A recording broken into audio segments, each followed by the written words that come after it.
I remember the day clearly. It was quiet, too quiet, the kind of silence that sits heavy in a house and makes your chest ache. I had been sitting in the living room, the soft hum of the refrigerator my only companion. I glanced at the phone again and again. Nothing, no call, no message. Just the small blinking light reminding me that life was moving forward somewhere else without me. When my daughter in law told me to leave, I smiled instead of crying. I smiled because somehow that seemed easier than the lump of grief forming in my throat. She didn't look at me as she spoke, eyes fixed on the phone in her hand. "Maybe it's time you went," she said. I nodded quietly, feeling the words wrap around me like a cold wind. I walked to the bedroom, gathered a few things, and left. The door clicked softly behind me. Outside, the world was busy and indifferent, and I felt small, invisible, yet deep inside, I carried hope. Hope that someday my son would call, that someday he would hear my voice and remember that I had always been there, waiting, loving, never judging.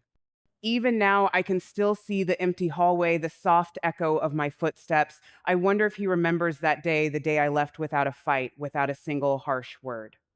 Or if, like me, he feels the emptiness, the missed moments, the silent phone that never rang.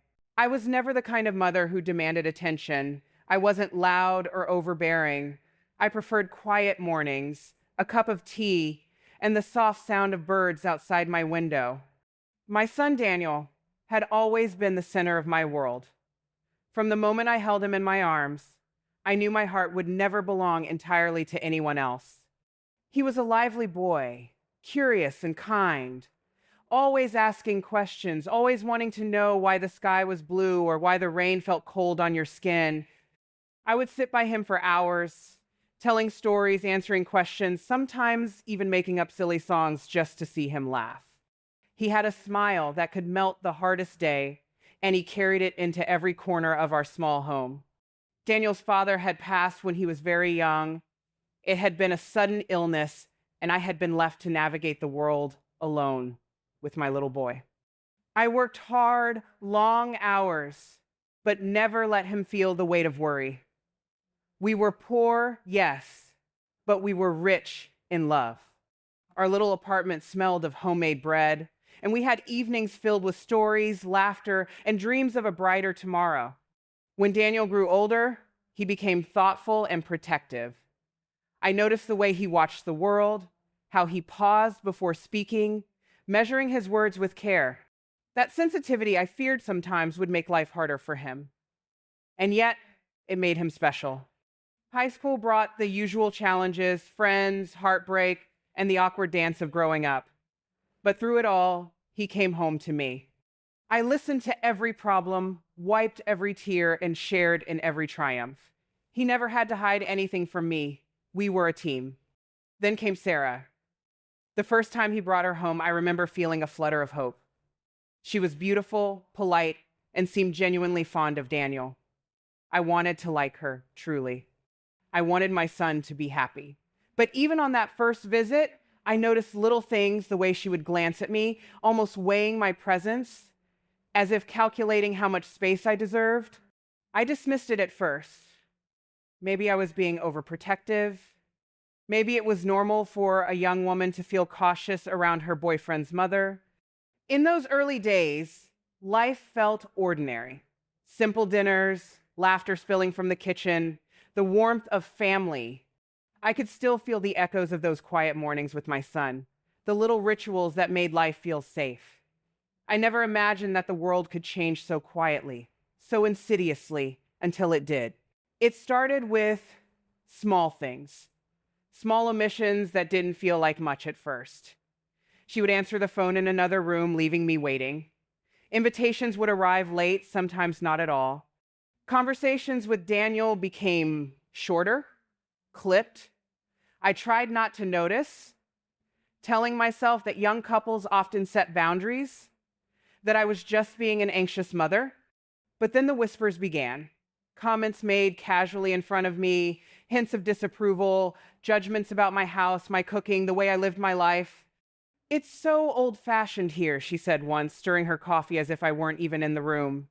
I smiled politely, nodded, and said nothing. Inside, it stung more than I wanted to admit. Daniel began to change too.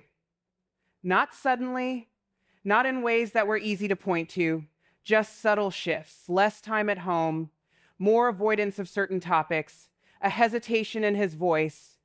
One evening, as we sat quietly after dinner, I asked if everything was okay. "It's nothing, Mom," he said softly, but I could hear the tension behind the words. "Really, it's fine." I tried to believe him. I wanted to, but deep down, I felt a growing distance that I couldn't explain. It hurt in a way that made my chest heavy, a dull ache that lingered long after the sun went down. Arguments began to surface, though not between Daniel and me. They were between him and Sarah, often leaving me in the middle, unsure how to help without making things worse.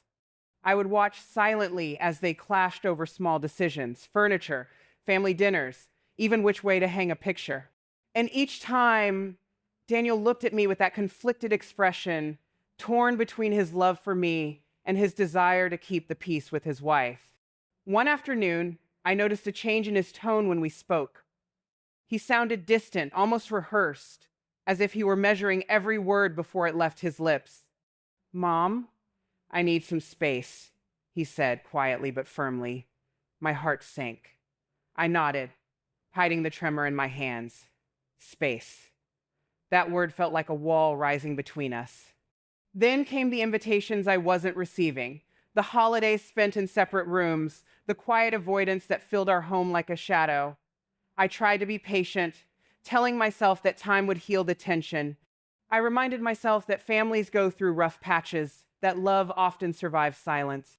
But as the months wore on, silence became louder, and I realized that I was no longer part of the daily life I had once shared with my son. I remember one rainy evening in particular. I had baked his favorite cookies, hoping to share a small moment of warmth. I knocked on their door, holding the plate carefully. Sarah answered, her expression polite but distant. "Oh, Mom, we're busy," she said. "Maybe another time." I forced a smile, my hands trembling slightly. "Of course," I whispered, turning back into the rain.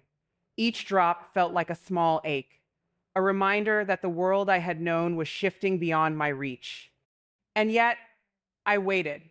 I waited for Daniel to reach out, to call, to reassure me that our bond was still there. The phone sat silently on the counter, the screen dark, the tone unbroken. The ringing I hoped for never came. It was a Tuesday when it happened. I had just returned from the market, bags heavy in my arms. When the doorbell rang, I assumed it was a neighbor or the delivery man. But when I opened the door, I saw her Sarah. She held a folder in her hands, a rigid expression on her face. "Mom," she said, her voice clipped, "Daniel and I have decided it's better if you don't visit anymore." I froze, unable to process the words. My lips parted, but no sound came out. I don't understand," I whispered finally. "It's not about you," she said quickly. "It's just complicated. For everyone, you should stay away." She turned and walked back to her car. I stood on the porch, rain soaking through my coat, the folder still clutched tightly in her hands. I felt the world tilt, as if the ground beneath me had given way.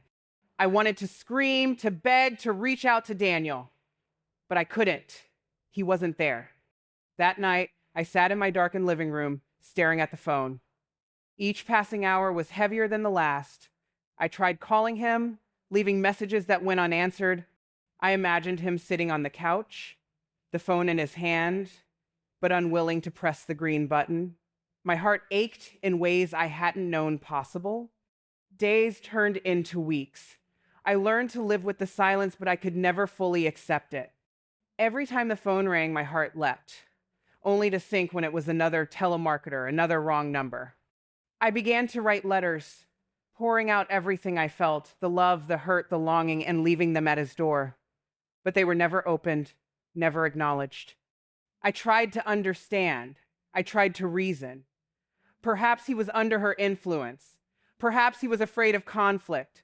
Perhaps he thought I would not understand their new life together.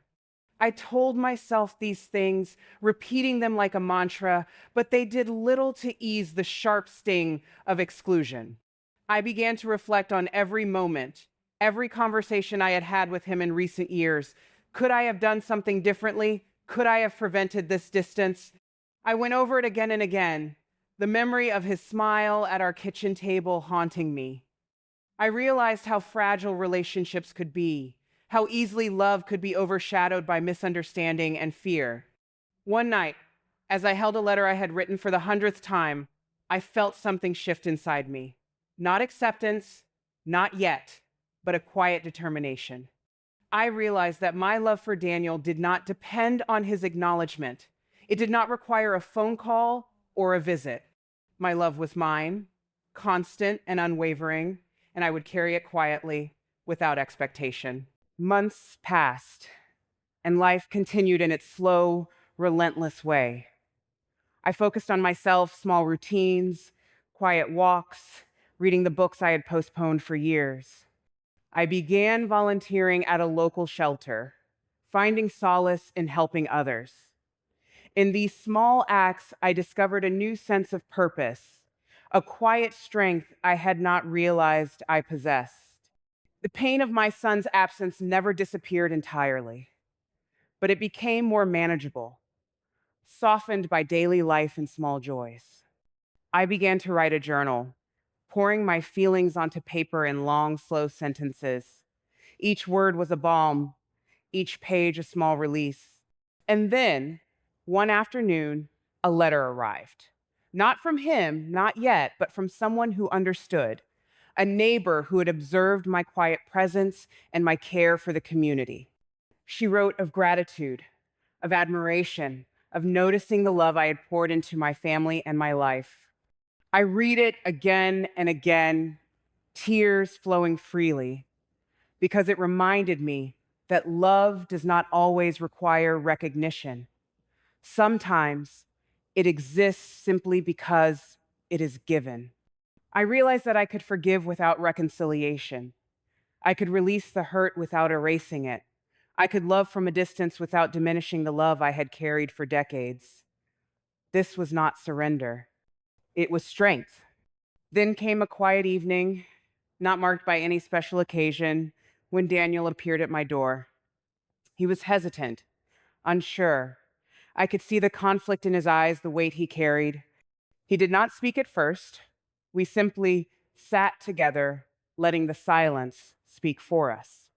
I'm sorry, he said finally, his voice breaking. I should have called. I should have. I took his hand in mine, feeling the warmth, feeling the boy I had raised, now grown and complicated. It's okay, Daniel, I whispered. You are here now. That's what matters. We did not need to discuss the past in detail. The hurt, the misunderstandings, the silent months they were acknowledged in our quiet presence. We simply shared a moment of connection, fragile but real. I learned that day that love is not always about proximity. It is not always about words spoken or gestures made. Sometimes love is a quiet, enduring force that survives even the longest silences. And sometimes the most powerful expression of love is patience, forgiveness, and the quiet holding on to hope. Years have passed since that rainy day when Sarah closed the door on me. The memory still stings occasionally, like a bruise that has faded but never disappeared entirely. Yet, I have come to understand the beauty in resilience. I have learned that hearts are capable of surviving more than we think, that love, even when tested, can remain steadfast. I still wait sometimes, not with desperation, not with expectation, but with gentle hope. The phone may ring, or it may not. The moments lost can never be recovered, but they can be honored in the quiet ways we remember them. I carry Daniel's childhood with me, always the laughter, the questions, the bedtime stories.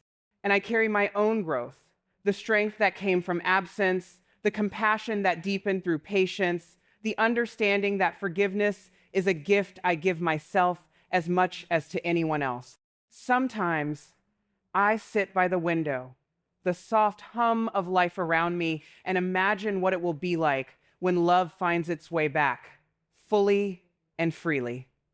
And sometimes I smile at the memory of our shared mornings, the smell of fresh bread, the small rituals that once defined our world. Life is quiet and it is imperfect, but it is also full of grace. Even when the phone does not ring, even when doors close, the heart has a capacity to love beyond expectation. And perhaps that is the most enduring truth of all. So if you ever feel the ache of absence, the sting of silence, or the weight of unspoken words, remember this: love endures, it waits patiently, it forgives quietly. And sometimes, in the smallest moments, it returns soft, gentle, and warm, like the sun after a long, cold rain.